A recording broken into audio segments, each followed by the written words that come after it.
I'm Robert Noll. This is number 223 daily blues lesson of 365 shorts. Okay, blues basics. What are requirements?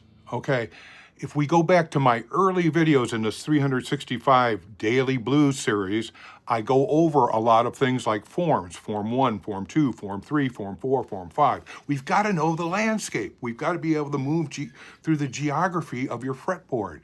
We've got to be able to understand the fretboard in standard tuning or any tuning.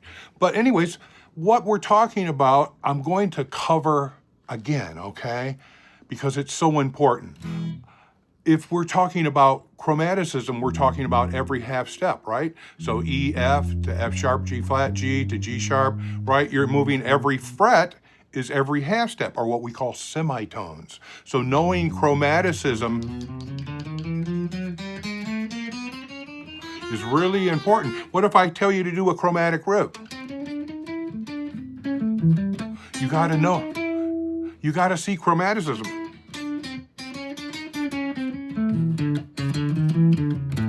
The other thing that's really important that you know besides chromaticism is what is natural.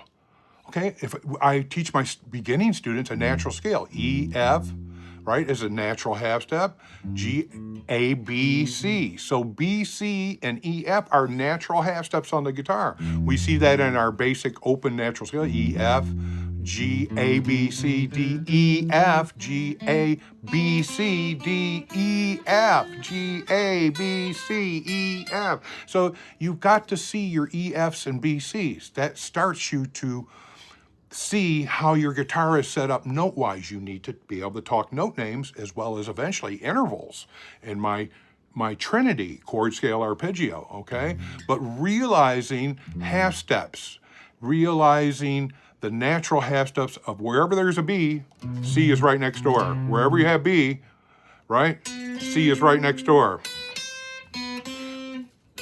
Wherever you have E, F is right next door, right?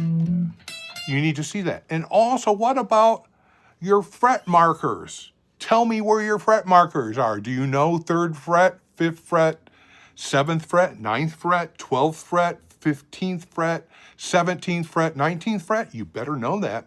And you should also know the notes that are on each. G, C, F, B flat, D, G, and say them backwards. D, B flat, F, C.